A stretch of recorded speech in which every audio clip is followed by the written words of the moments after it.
Hola, muy buenos días. Muchas gracias por conectarse a esta reunión virtual. Mi nombre es Iván Benumea, soy coordinador del programa de justicia fiscal en Fundar, Centro de Análisis e Investigación, una organización que, entre otras cosas, promueve que nuestro presupuesto y la manera en que el Estado recauda impuestos cuente con una perspectiva de derechos humanos y a la vez contribuya a reducir las diferentes desigualdades que existen en nuestro país. Fundar, a su vez, es parte de la iniciativa por los derechos humanos en la política fiscal. La iniciativa es un colectivo de organizaciones que desde diferentes partes de Latinoamérica promueve que nuestra política fiscal precisamente cuente con una perspectiva de derechos humanos y que con ello podamos contar con un sistema fiscal más justo y equitativo. La iniciativa todos los años realiza la Semana por la Justicia Fiscal. Esta es nuestra sexta edición y la semana es un momento en donde las diferentes organizaciones que forman parte de la iniciativa difunden su trabajo y diferentes temáticas que tienen mucho que ver con la posibilidad de que el presupuesto público y el sistema tributario contribuyan a reducir las desigualdades y garantizar los derechos humanos. El webinar de hoy lo hemos titulado Hacia un nuevo paradigma fiscal, implicaciones presupuestarias de la reforma constitucional indígena y afromexicana. Eh, y para ello hemos invitado a Mayra Olivo, coordinadora del programa de Tierra y Territorio también aquí en Fundar, y a Juan Carlos Martínez, que es investigador del CIESAS. Y la idea es un poco, en un primer momento, entender, conocer más sobre lo que significa la reforma constitucional indígena que se aprobó hacia finales de 2024 aquí en México. Vamos a explorar su contenido, sus oportunidades, sus obstáculos, los pendientes, etcétera. Y después, en un segundo momento, Juan Carlos Martínez nos va a apoyar a identificar cuáles son las implicaciones presupuestarias de la reforma constitucional, qué relación tiene, por ejemplo, nuestro sistema de coordinación fiscal con la posibilidad de avanzar en que los pueblos y comunidades indígenas y afromexicanas puedan ejercer y administrar libremente su presupuesto. Sin más, muchas gracias por estar aquí presentes y te paso la palabra, querida Mayra.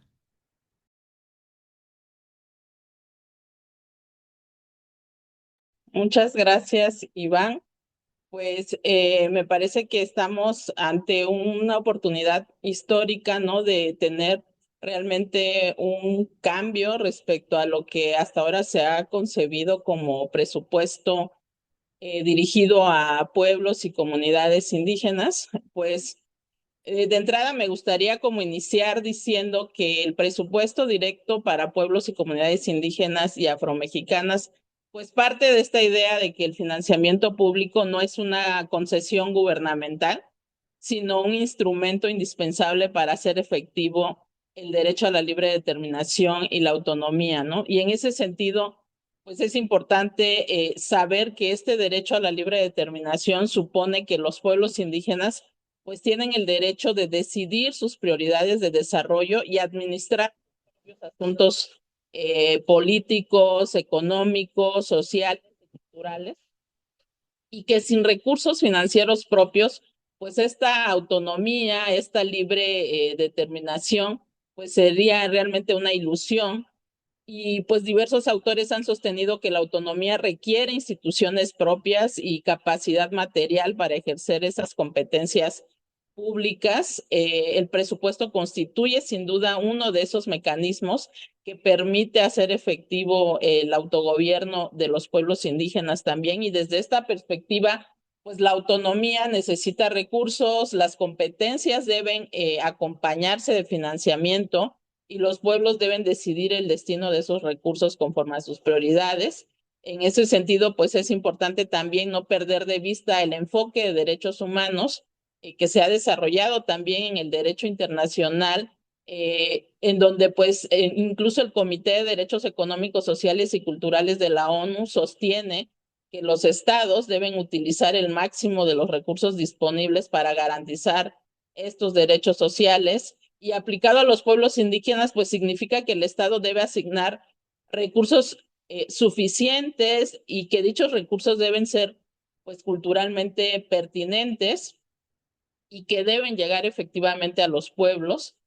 También es importante pues esta teoría de la descentralización fiscal, pues que se ha desarrollado también y que sostiene que quienes están más cerca de la población conocen mejor sus necesidades, ¿no? Las decisiones presupuestales son más eficientes cuando se toman localmente y aumenta también la rendición de cuentas y trasladado pues al ámbito de los pueblos indígenas y afromexicanos, las comunidades están en mejores condiciones para decidir sobre infraestructura, sobre agua, sobre educación, justamente por la cercanía, ¿no? Con la población de estas comunidades. Y también es importante, pues, no perder de vista el enfoque también de gobernanza comunitaria.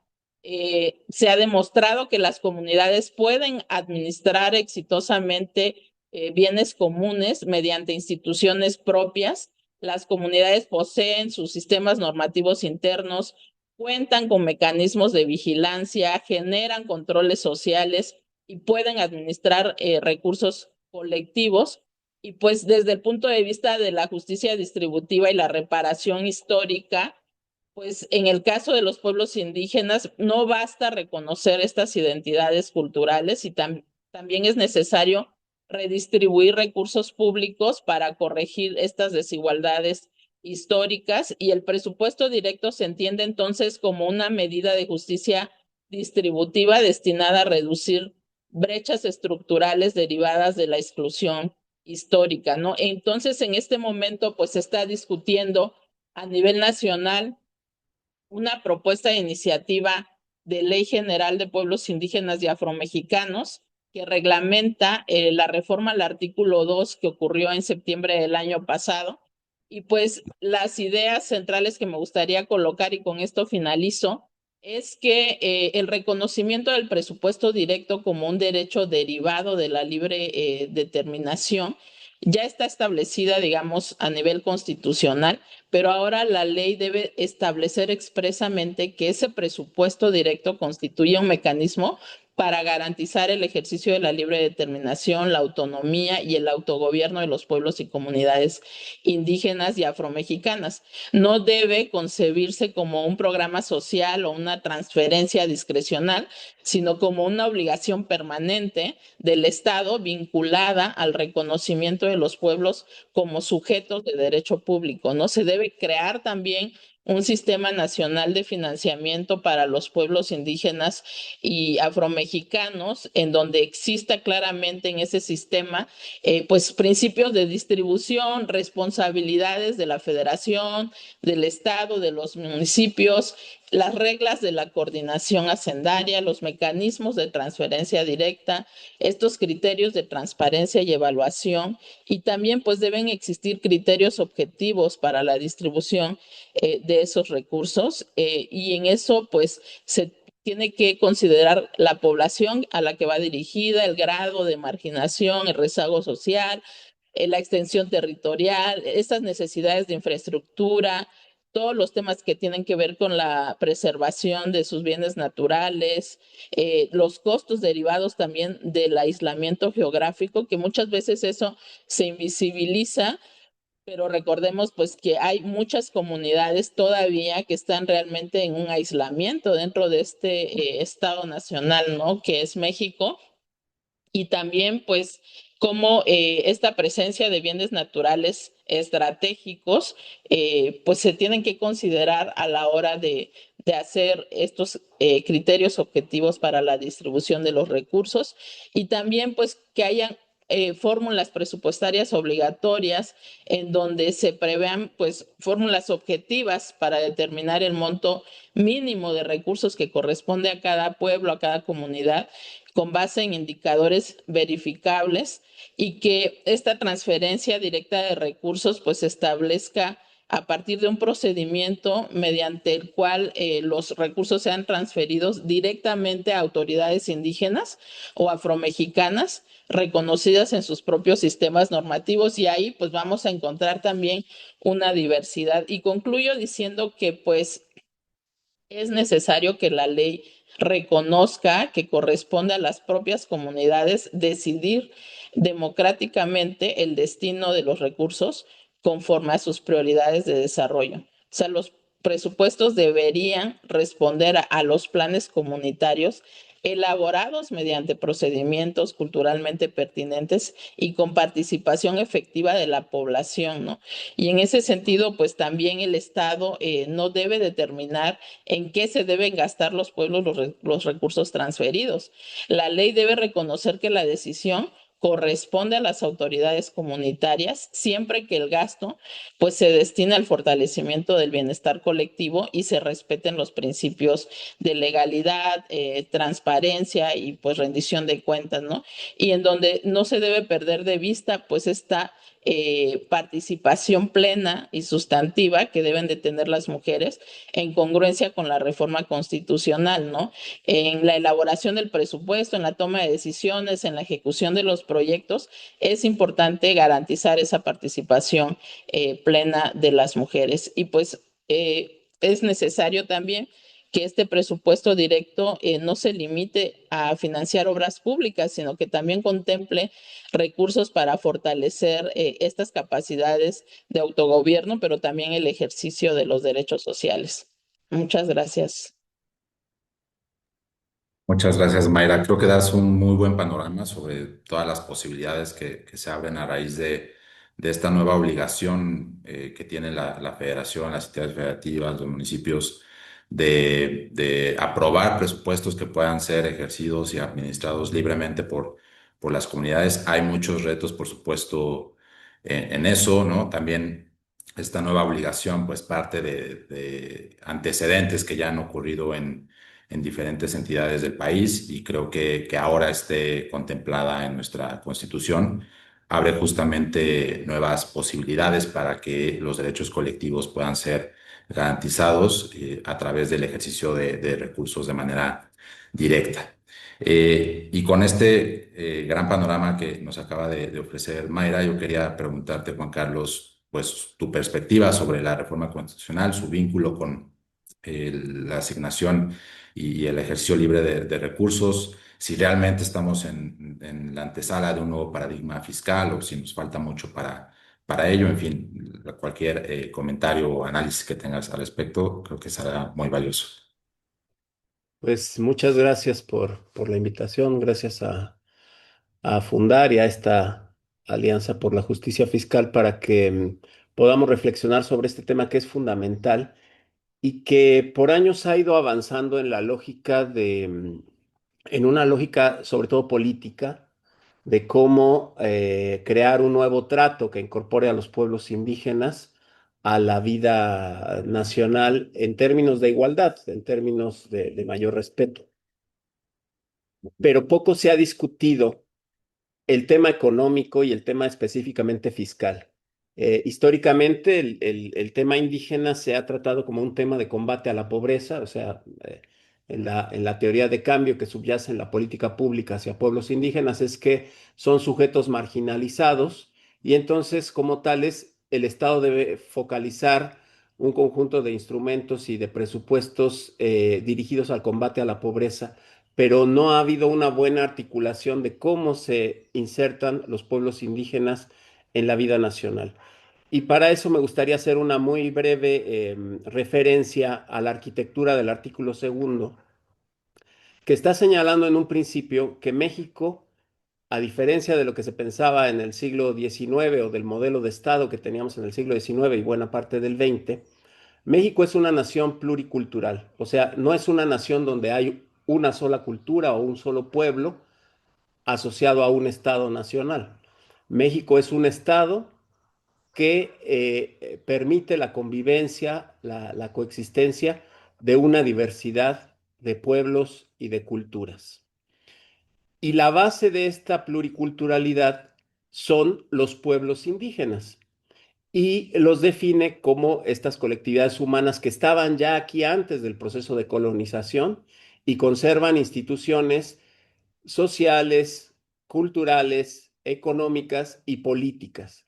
O sea, lo que el Estado está reconociendo es que antes de su existencia como Estado nacional ya existían instituciones políticas y económicas en lo que hoy es nuestro territorio. Luego habla del proceso de colonización como un proceso de injusticia que les relegó de las posibilidades de organizarse y de apropiarse de la riqueza nacional en términos de igualdad. Luego, el artículo segundo reconoce que la unidad política básica del pueblo indígena es la comunidad. Y aquí ya podemos empezar a pensar a las analogías porque la unidad básica reconocida para el Estado Nacional es el municipio. Y el municipio y comunidad indígena no se corresponden. Más bien el municipio ha sido una entidad más grande y con una cabecera normalmente criolla o mestiza que controla a las comunidades indígenas. Entonces, este reconocimiento es muy importante porque después dice que los pueblos y comunidades indígenas tienen derecho a la autonomía y a la libre determinación. Es decir, es un derecho, el derecho a la libre determinación es un derecho eminentemente colectivo, que en el caso del Estado Nacional, pues corresponde, la libre determinación corresponde al pueblo de México que decide constituirse en una república democrática representativa federal, pero los pueblos indígenas también, y también las entidades federativas tienen pueblos soberanos que constituyen estados soberanos y estos estados pactan la federación.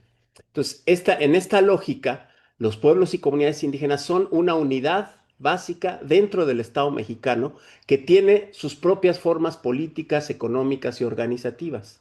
Y eso está reconociendo la Constitución. Les está reconociendo derecho de libre determinación que se constituye como autonomía. Esto significa que ellos pueden tomar las decisiones básicas sobre su organización económica, política, social y cultural. No necesariamente tiene que coincidir exactamente con las otras estructuras políticas que conforman el Estado mexicano. Aunque, como somos parte de la misma nación, hay principios básicos de esta república que todos tenemos que respetar y, sobre todo, favorecer la coordinación, ¿no? Luego, el propio artículo segundo va a reconocer a estas entidades, comunidad y pueblo indígena, como sujetos de derecho público, entidades públicas que gozan de estatalidad para definir o para tomar decisiones sobre los bienes y servicios públicos, eh, que son facultad o competencia de regulación y de gestión del propio Estado. Entonces, con ellos comparte esta, esta, esta naturaleza de estatalidad el municipio, la entidad federativa, la federación y el pueblo y la comunidad indígena. Todos en conjunto hacemos o constituimos esta unión que esta es la Federación de los Estados Unidos Mexicanos, ¿no?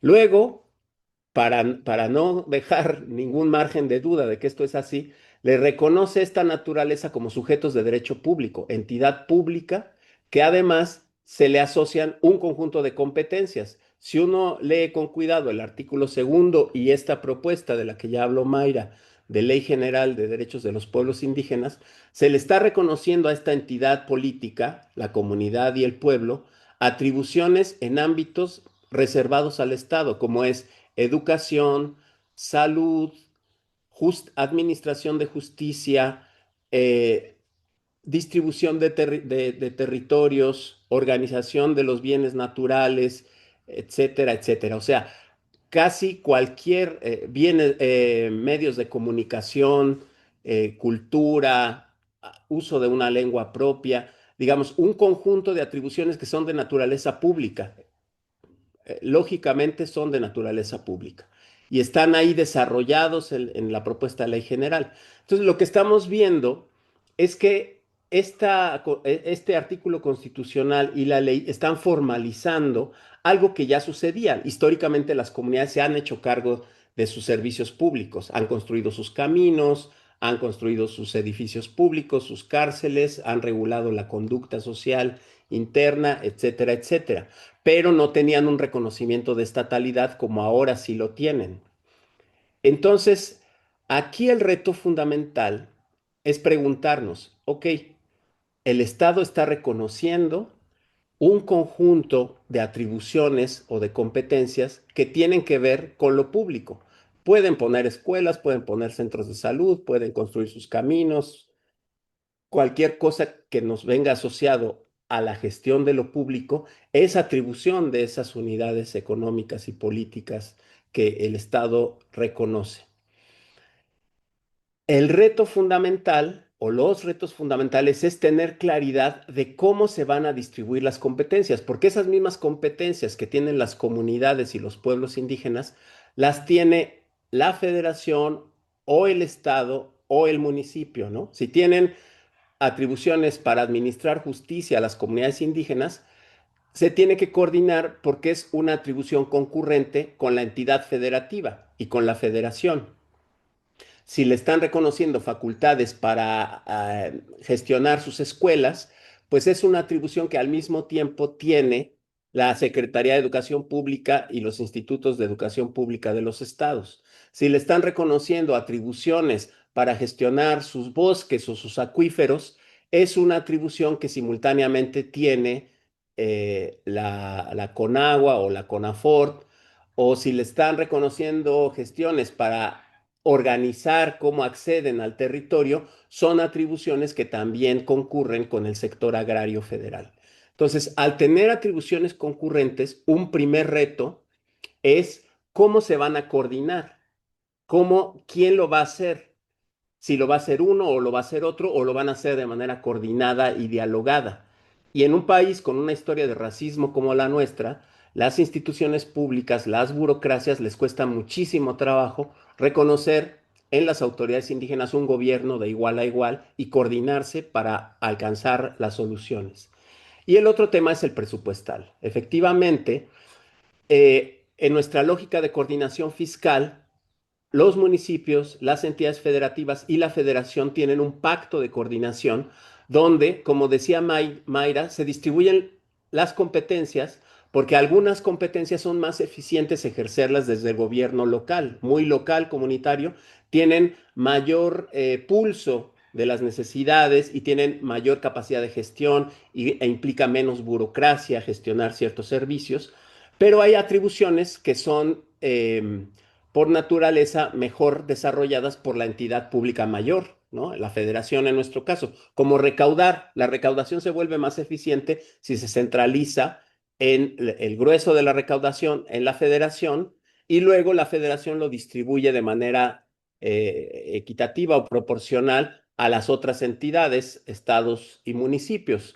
Esa es la naturaleza de nuestra ley de coordinación fiscal. Entonces, probablemente el combate a crimen organizado tipo narcotráfico está bien que lo concentre la federación, que la recaudación gruesa de los impuestos la concentre la federación, etcétera, ¿no? Pero hay atribuciones que sí le conviene a la comunidad y a su gente que se apliquen desde el ámbito muy local. Bajo esta lógica, bajo este paradigma, lo que no tiene la propuesta de ley general de pueblos y comunidades indígenas es una lógica clara de cómo los pueblos indígenas entran a la coordinación fiscal. Porque por naturaleza, si hay otra entidad con atribuciones, con competencias, tiene que haber una lógica de, bueno, te paso la competencia, pero entonces, ¿de dónde va a salir el dinero para que te hagas cargo de tus servicios públicos o de tu recolección de basura o de tu... Y alguien puede preguntarse, bueno, pero es que los estados y los municipios contribuyen a la recaudación fiscal.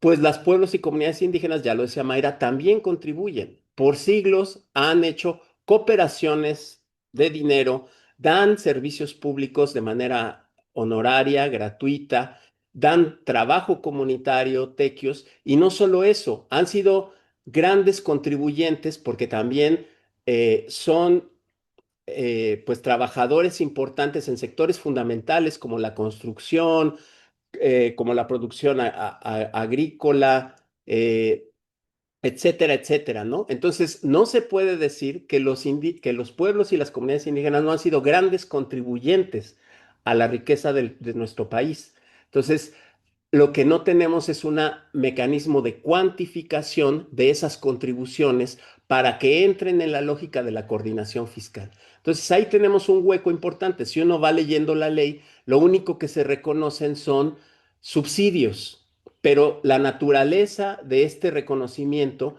no es a la par de un subsidio. El subsidio es para un sector, para un gobernado. Y aquí se les está reconociendo la doble calidad. Son gobernados y también son gobernantes de sus territorios. Entonces, aquí yo creo que tenemos todavía, y sobre esto, pues ya para no usar más tiempo, hay mucho que discutir cómo se puede establecer un mecanismo de coordinación una vez que también el Estado mexicano ha construido un instrumento para identificar a esa unidad política, económica y social. Hay un catálogo donde están registradas por ahora 16.500 comunidades más o menos a lo largo y ancho del país, que son, como decía Mayra, la entidad pública más cercana a la vida de las comunidades y un lugar donde hay mecanismos para tomar decisiones colectivas y administrar los recursos de manera colectiva. Entonces, si quieren, dejo por ahí la entrada para que sigamos conversando. Muchas gracias, Juan Carlos. Yo tengo muchas preguntas, pero antes de pasar a ellas, quería preguntarte a ti, Mayra, si tienes alguna reacción, si estás de acuerdo en que justo en la ley federal, en la ley general que se está, digamos, desarrollando, hace falta este aspecto de cómo distribuir las competencias, repartirlas, coordinarse con la federación. Y quizás hay también otros ausentes en la ley general que deberían impulsarse. ¿Qué opinión tienes al respecto, Mayra?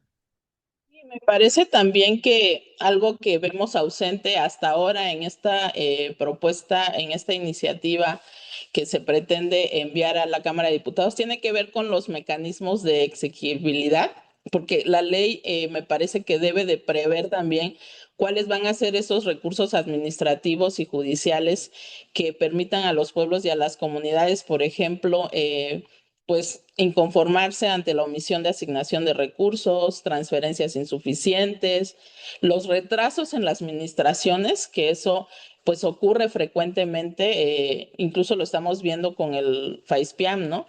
Y también estas decisiones arbitrarias de las autoridades hacendarias o actos que limiten injustificadamente el ejercicio del presupuesto directo. Entonces me parece que tener esos mecanismos que hagan exigible que esto que ya constitucionalmente se ha reconocido como esta personalidad jurídica, ¿no? Como sujetos de derecho público con patrimonio propio, y me parece que es importante que también la ley pues tenga estos mecanismos que lo hagan exigible y sin duda, pues hay también el reto de realizar una profunda armonización legislativa con otros instrumentos, incluso hay otras leyes que se tendrían que modificar porque de cierta manera podrían obstaculizar a la hora de que los pueblos y las comunidades ejerzan plenamente este derecho al presupuesto directo, ¿no? Que, vuelvo a repetir, pues se deriva de su derecho a la libre determinación y autonomía. Gracias, Mayra. Oye, ¿y tú identificas, así como hace un momento Juan Carlos planteaba algunos retos, obstáculos muy prácticos, tú identificas otros desafíos alrededor del ejercicio del presupuesto directo? No sé, que incluso las reglas de operación, los programas se construyan en conjunto con los pueblos y comunidades, el idioma de esas reglas de operación, ¿no? Incluso alguna vez alguna comunidad nos compartía que el Servicio de Administración Tributaria exige cierta figura legal para poder solicitar o acceder a recursos, pero las comunidades se organizan de manera diferente y no pueden nombrar como tal, por ejemplo, a un representante legal cuando tienen otras formas de organizarse, ¿no? ¿Tienes algún análisis o alguna opinión sobre estos retos técnicos y prácticos alrededor del ejercicio y la administración de recursos de manera directa? Creo que el principal reto que tenemos y que no solo lo tenemos en este tema, sino en todo lo que tiene que ver con el funcionamiento del Estado, ¿no? Tiene que ver con esta visión monocultural que se trata como de imponer. Y de cierta manera, pues cuando hablamos también de la parte fiscal, pues está también esta visión monocultural que efectivamente primero no considera los sistemas normativos propios, en donde muchas veces las autoridades representativas no necesariamente corresponden a los cargos, digamos, que tradicionalmente se conocen fuera de las comunidades. Es decir, muchas veces son comités para algunos asuntos públicos que la misma comunidad define y que no necesariamente pasa por un presidente municipal o un agente de policía o un agente municipal, sino tal vez por el Consejo de Ancianos, tal vez por el Comité Local del Agua, tal vez. Entonces, estos sistemas normativos y también estas formas de organizarse de las comunidades muchas veces pues son realmente invisibles para el Estado y por lo tanto pues no hay un respeto hacia esas formas propias de autogobierno que tienen las comunidades. Por otro lado, pues sin duda sigue siendo un tema, pues los derechos lingüísticos que sistemáticamente se están violentando, se están vulnerando, ¿no? Y sobre todo también los mecanismos que no son culturalmente adecuados. O sea, si tú le pides a autoridades comunitarias que rellenen un cuadernillo en una plataforma y esa comunidad, por ejemplo, ni siquiera tiene acceso a Internet, ¿no? Entonces, hay muchas cuestiones que en la práctica y en la vida cotidiana podrían significar obstáculos, pero también me parece que es importante quizás cambiar la mirada y no verlo como obstáculo, sino como una oportunidad, porque me parece también que México podría ser un ejemplo a nivel global de cómo a partir de disposiciones normativas flexibles puede arropar a la diversidad de pueblos que lo habitan.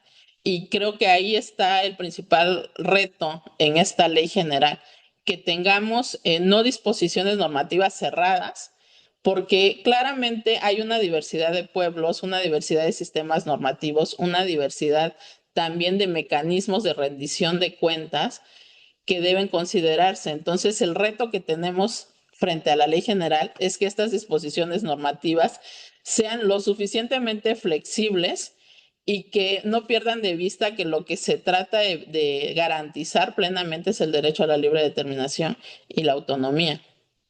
Y creo que ahí es donde debe estar pues el esfuerzo que se tenga que hacer para la construcción de esta ley general, pero también para la armonización legislativa con otras leyes. Muchas gracias, Mayra. Y Juan Carlos, retomando lo que planteabas hace un momento, yo quería preguntarte por el FAISPIAM, ¿no? Este nuevo fondo que se creó en 2025, que en cumplimiento a la reforma constitucional a nivel federal distribuye aprueba presupuestos para que los pueblos y comunidades puedan ejercerlos de manera directa, pero ha sido de algún modo criticado porque se limita a algunos aspectos muy puntuales cuando, conforme a lo que tú nos contabas hace rato, deberían abordarse otras demandas sociales, otros aspectos que quisieran ser, digamos, apoyados por los pueblos y comunidades. Es decir, el FAISPIAM tiene, por ejemplo, el gasto se tiene que destinar a obras públicas principalmente, pero a lo mejor hay otro tipo de servicios que quisieran ser, digamos, financiados por las comunidades, pero la propia ley hasta ahora lo limita. ¿Tú compartes este diagnóstico o cuál crees que son los pendientes o el gran reto alrededor del FASPIAM o de otros mecanismos de recursos, de ejercicio directo de recursos públicos? Sí, mira, yo creo que digamos, todo este proceso, que es un proceso que tiene dificultades, por un lado, por la historia de racismo que hay en nuestro país, por la historia de exclusión que hay en nuestro país, pero por otro lado, también hay que reconocer que es un proceso complejo. Somos un país muy complejo, la administración pública tiene procesos complejos y poder hacer la articulación de estas entidades a la forma en que se ha diseñado la administración pública y también el Poder Judicial tiene retos importantes.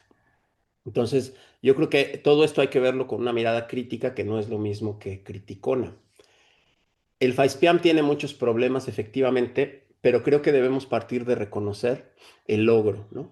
Es un logro histórico que de una bolsa de gasto federalizado se tomen recursos para dirigirlos por primera vez específicamente a los gobiernos indígenas.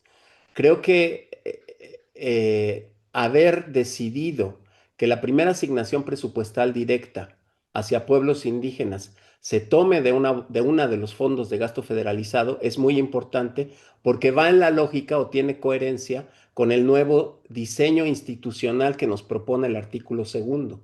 O sea, leyendo con calma el artículo segundo, lo que nos está proponiendo es un rediseño institucional del Estado mexicano para incorporar a estas entidades en base a su cultura y a su forma de organización. Entonces, ¿qué es el FAISPIAM? El gasto federalizado, como sabemos, se divide en participaciones y en aportaciones. Las participaciones son de libre disposición. Tú, que eres parte de este municipio o estado o ahora comunidad o pueblo indígena, que eres parte de esta gran federación, de esta gran nación, te tocan unos recursos y tú decides libremente, con base en este caso en tu autonomía y libre determinación, a qué los asignas. Esa es la naturaleza de las participaciones. Las aportaciones son diferentes. Las aportaciones tienen que ver con tareas compartidas del Estado Nacional y tienen fondos específicos. Tenemos una tarea compartida que es la seguridad. Bueno, hay un fondo de seguridad. Tenemos una tarea compartida que es la educación. Hay un fondo de educación. Y por lógica, uno espera que si le asigna a una entidad pública dinero de ese fondo, pues se lo gaste en ese fondo, ¿verdad? El FAISPIAM es el fondo específico para la construcción de infraestructura social, particularmente en comunidades con rezagos importantes en su infraestructura básica. Es uno de los diferentes fondos que tiene el ramo 33. Apenas se decidió que el 10% de uno de esos fondos, que es el de infraestructura y que tiene una naturaleza de combate a la pobreza, se le asigne a los pueblos y comunidades indígenas. ¿Está mal? Pues no está mal, está muy bien. Qué bueno que les dan por primera vez un dinerito. Es un dinero insuficiente, la mayoría se lo siguen dando al municipio, que el municipio es terriblemente ineficiente y corrupto, perdón por decirlo, en la ejecución de esos fondos. Mientras que las comunidades han demostrado, seguramente hay casos de corrupción también, pero han demostrado mayor fiscalización y contraloría comunitaria en el ejercicio de esos fondos, porque los que los ejecutan son unos ciudadanos que viven ahí y están bajo el escrutinio de su propia asamblea. Entonces, tiene mucho más eficiencia y además, pues ahí están los constructores, ahí están los que hacen los albañiles, con un poco de asesoría del Estado, es muy eficiente la forma en que ejecutan esos fondos. ¿Cuál es el problema? El problema fundamental, uno, es que se saltan a la autoridad comunitaria. Llega a la Secretaría de Bienestar y ellos, por su parte, a veces acompañados del INPI, convocan asambleas paralelas, nombran nuevos comités, nombran institucionalidad paralela, nombran mecanismos de contraloría. Es esta falta de pertinencia cultural que en general tiene la política pública en México. En vez de llegar y saber cómo están organizados ahí y con base en esa forma de organización distribuir los recursos, llegan y crean formas de organización paralelas que a veces la comunidad es tan fuerte que las articula fácilmente, pero a veces lo que se van creando son cotos de poder que van fragmentando la unión comunitaria. Y entonces se asignan obras que ya no tienen una concepción de toda la comunidad, sino nada más de grupos o de... eh, entonces, esto es muy favorable al clientelismo, porque sigue siendo el Estado quien controla el recurso y la decisión y nada más se articula con algunos sujetos dentro de la comunidad. Y la otra es que la libre determinación, como ya lo hemos venido hablando, no solo se limita al ejercicio, a la construcción de infraestructura, tiene rubros de justicia, tiene rubros de seguridad, tiene rubros de educación, tiene rubros de salud. Todo eso no tiene ningún fondo específico, ¿no? Entonces, estas asignaciones de presupuesto directo tienen que tener mayor pertinencia cultural, tienen que tener mayor alcance material, o sea, diferentes materias tienen que tener este tipo de fondo y no nada más infraestructura, y tienen que tener mucho mayor pertinencia cultural para articularse con el gobierno indígena y no llegar grupos afines al gobierno, al Estado, que van a crear nuevos clientelismos o nuevas formas de corporativismo, que es algo de lo que queremos salir. Lo que queremos es que la propia comunidad indígena, con base en su organización, en sus instituciones culturales, en su lógica tradicional, administre los recursos de priorizaciones y asigne los servicios y las obras públicas para su propio proyecto de autonomía y libre determinación y no para ser un engranaje más del proyecto nacional que tiene un sesgo cultural y clasista y de género terrible. Muchas gracias, Juan Carlos. Antes de pasar a las conclusiones, quisiera abrir el micrófono para que Gabriel Pérez, que justamente fue autoridad comunitaria en San Juan Bosco, Chuxnaván, comparta un poco de la experiencia alrededor del ejercicio directo de presupuesto. ¿Me escuchas, Gabriel? Sí, sí, lo escucho, mi estimado. Iván, pues muy buenos días a todos. Mi nombre es Gabriel Pérez García. Soy de una comunidad indígena de la región Mije que se llama San Juan Bosco Chuxnaván. Es una agencia municipal, pertenece al municipio de San Miguel Quetzaltepec, en el distrito Mije del estado de Oaxaca. Quisiera compartir un poco el contexto. Nosotros como comunidad, pues, indígena, como agencia municipal, pues, hemos tenido conflictos justamente sobre lo que se está platicando sobre este tema de los recursos, ¿no? Los recursos públicos, del tema de las aportaciones y del tema del ramo 28 y los ramos 33, que es lo que normalmente pues, se maneja aquí en los municipios del estado de Oaxaca, ¿no?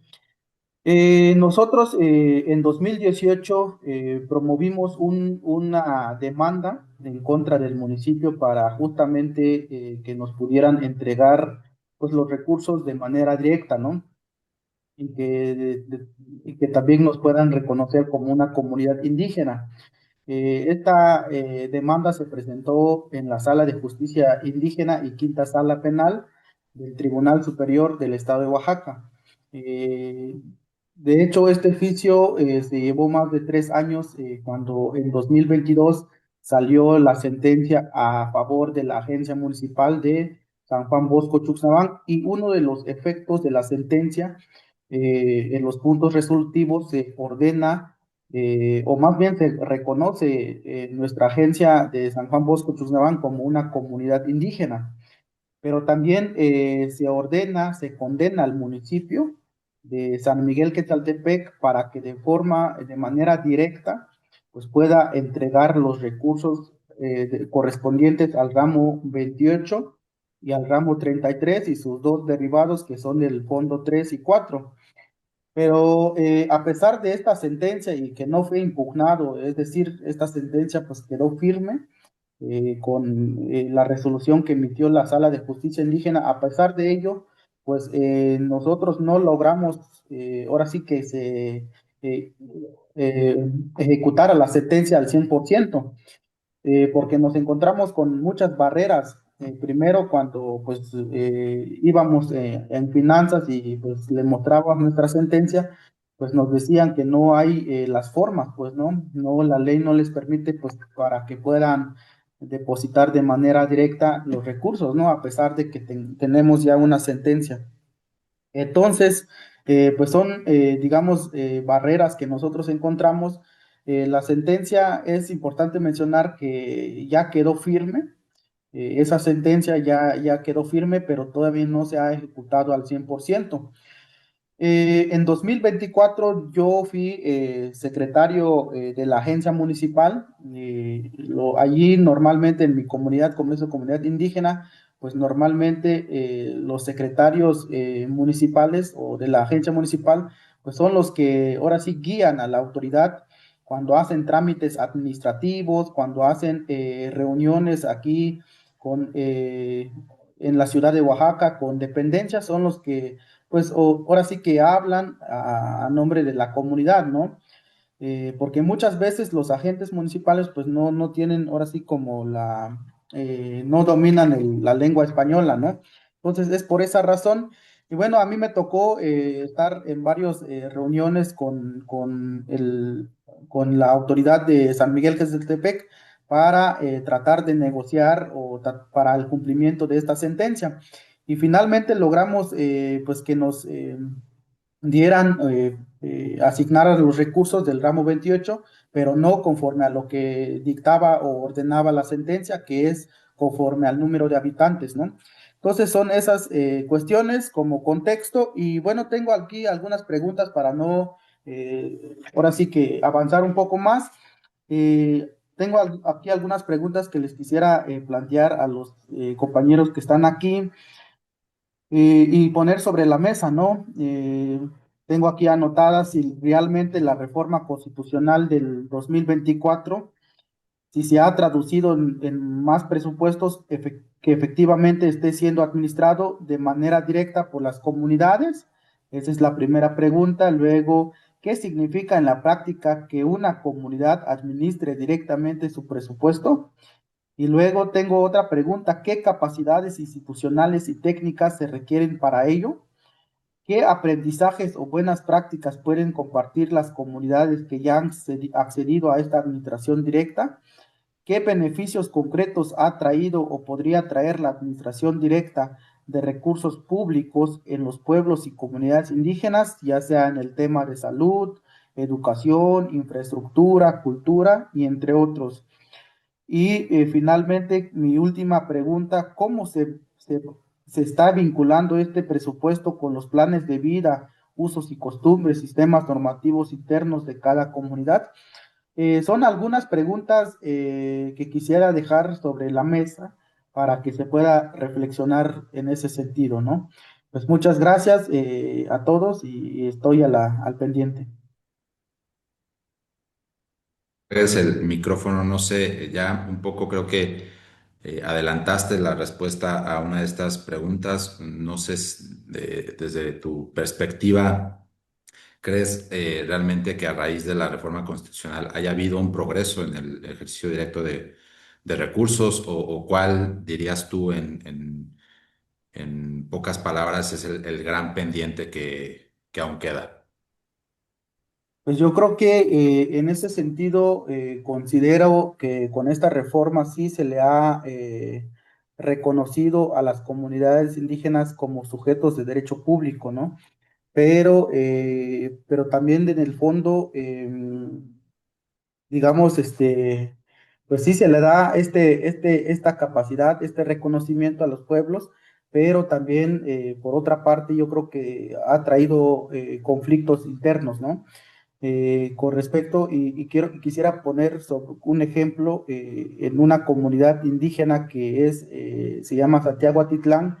Allí ellos tienen un conflicto pues interno, un conflicto electoral, donde no hay un presidente municipal constitucional, sino que ahí gobierna un comisionado municipal y es una comunidad, Santiago Atitlán es una comunidad, digamos, que tiene pequeños barrios, pero en el tema del Faispián, pues, digamos, ahora sí que ha tocado el Faispián a estas pequeñas colonias, ¿no? Pero que en conjunto, pues conforman la comunidad de Santiago Atitlán, ¿no?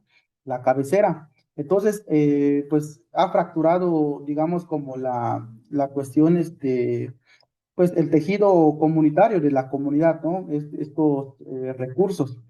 Entonces, pues sí hay avances, es de reconocer que sí ha habido avances, pero también pues es cuestión también de trabajar, digamos, las particularidades o las especificidades de cada comunidad, ¿no? Claro, Gabriel, muchas gracias por compartir sin duda los potenciales conflictos o los conflictos que ya están surgiendo. También deberían ser tomados en cuenta, por ejemplo, en el proceso de la creación de la ley general. Y de nuevo, muchas gracias por compartir esto que está pasando, Gabriel.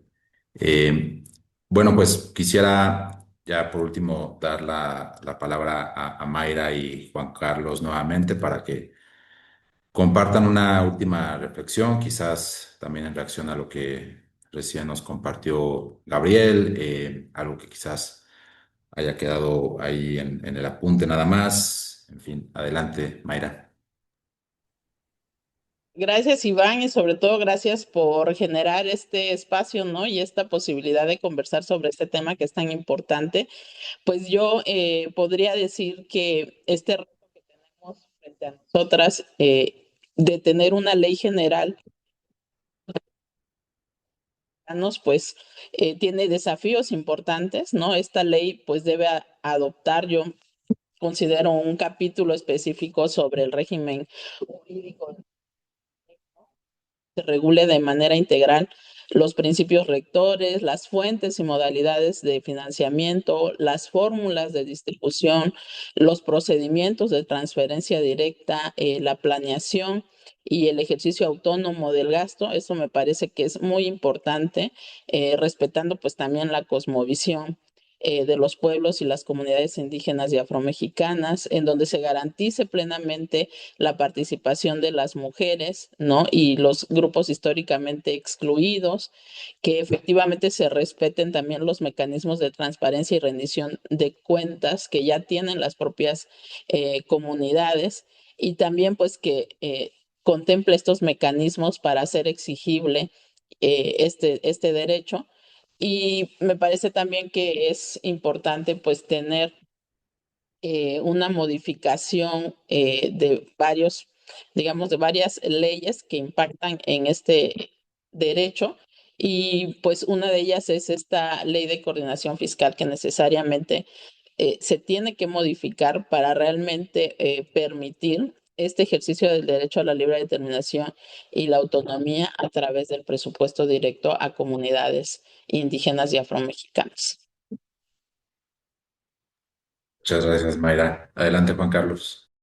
Pues igualmente agradecer la invitación. Efectivamente, creo que estamos en una coyuntura muy importante porque sí se abre la oportunidad de darle mayor coherencia a este reconocimiento de que tenemos un país con una diversidad cultural enorme, con una riqueza de nuestro pasado, un país que en este momento mira mucho más hacia sí mismo y sus potencialidades que a nuestra dependencia histórica del desarrollo de la civilización o de las culturas que llegan de fuera. Entonces, me parece que es un momento interesante y es un momento importante para la justicia. Y me gustaría reconocer que se han dado pasos, ¿no? Esta reforma a la Constitución, algunos programas, ¿no? Como este del FAISPIAM, que no es un programa, este es una distribución de un fondo, pero otros programas como el de construcción de caminos artesanales, los planes de justicia, han dado pasos que van en la línea correcta, pero apenas es como intuitivo, ¿no? En realidad, el Estado es heredero de una lógica de control, de una lógica bastante opresiva para muchos pueblos, de una lógica de extractivismo de los recursos, bienes y recursos de los territorios y del trabajo de la gente. Entonces, la transición, digamos que aunque es importante lo que se ha logrado hasta este momento, y hay que celebrarlo, no nos podemos quedar en una lógica triunfalista o en una lógica de suponer que ya llegamos a donde queremos, ¿no? El cambio normativo con frecuencia genera cambios culturales, pero requiere mucho trabajo posterior. Y yo creo que en eso estaríamos porque el diseño del Estado sigue siendo monocultural, aunque haya cada vez más compañeras, compañeros indígenas participando en espacios de decisión, aunque haya cada vez más narrativas que hablan del orgullo que tenemos por nuestras culturas originarias, todavía hay una falta de distribución de la capacidad de decidir y de los recursos que sea más efectiva, ¿no? No, quizá no es el tema, pero yo creo que implementar plenamente este rediseño del Estado implica una reforma fiscal, implica que el Estado tenga más ingresos, sobre todo de las riquezas concentradas que hay en este país, y yo ya ni me detendré en esto porque hay especialistas que lo han dicho, y después mejores mecanismos de redistribución de la riqueza y de las decisiones. Y en ese sentido, hay tres grandes burocracias que creo que no les cambia el chip fácil, ¿no? Una es la de gobernación, que sigue teniendo como la idea de que el Estado está para controlar y no para coordinar, organizarse, redistribuirse. Y esa lógica se repite en el gobierno federal, quizá ahí es donde se han vuelto un poco más dialogantes, pero peor en los gobiernos estatales y también en los municipales, ¿no? Tienen una vocación de control y de que todo pase por ellos y de que nadie disienta, etcétera, que es feroz. Luego, la de bienestar, que aunque tiene la mayor innovación en acercamiento del gobierno a la realidad de la gente, o sea, el tema de los servidores de la nación no es menor, es un despliegue enorme de gobierno federal para estar muy cerca de las necesidades de la población, pero tiene también la tentación clientelar, ¿no? Es decir, sigue buscando como grupos o sectores afines, o si no son afines, volverlos afines para tener, digamos, una base de respaldo a proyectos políticos más que una instancia de gobernanza del territorio.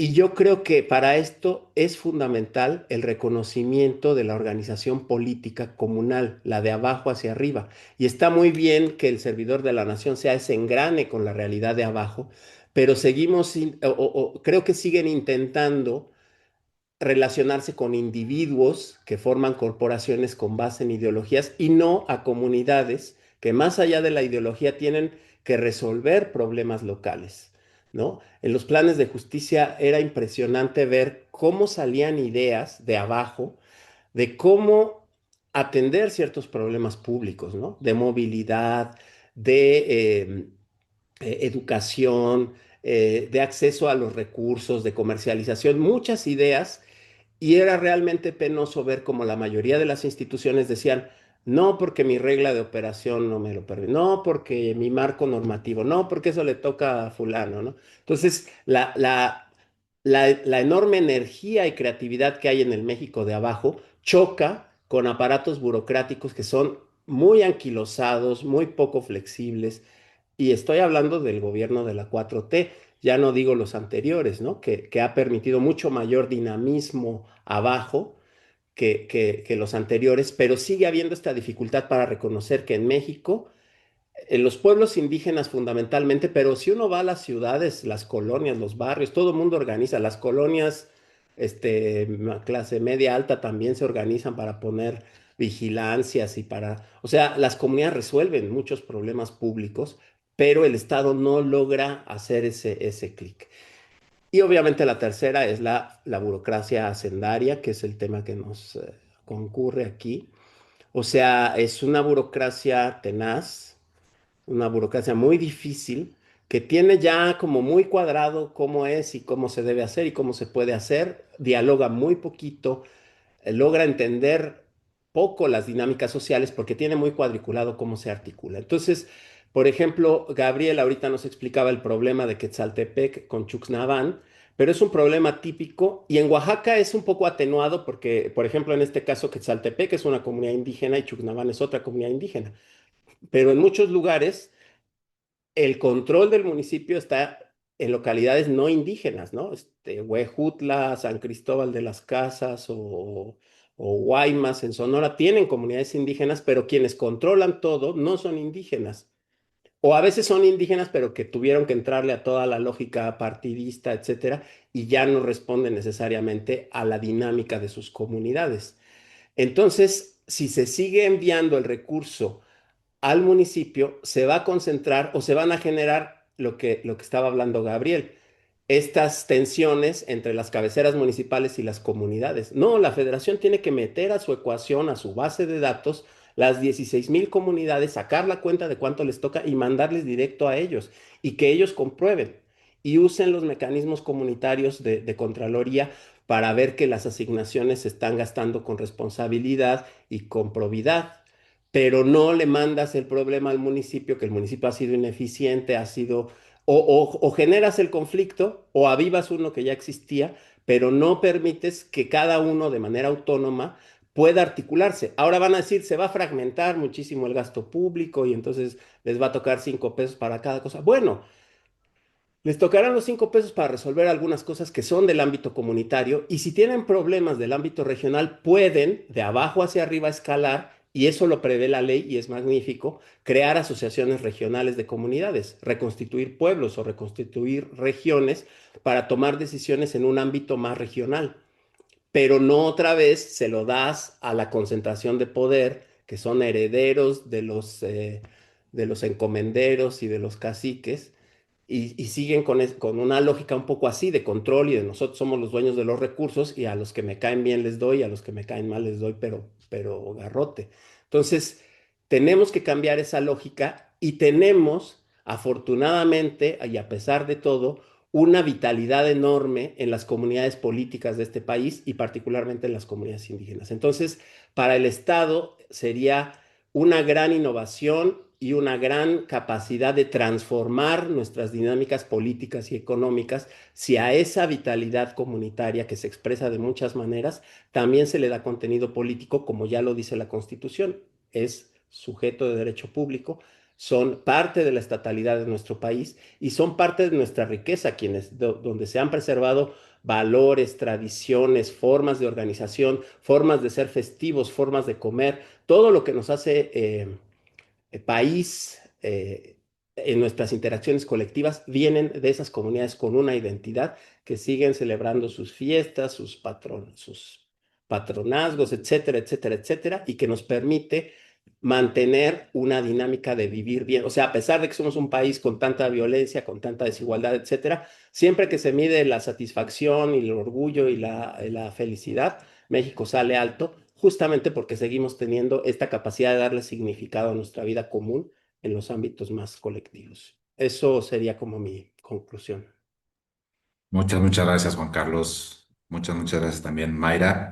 Definitivamente tenemos que continuar esta conversación. Creo que el reto, además de implementar la reforma constitucional, monitorearla, etcétera, también tiene que ver con romper la lógica monocultural, racista, clasista, de la que ya también nos contaban ambos. Entonces, bueno, creo que estas conversaciones pueden contribuir mucho en ese sentido.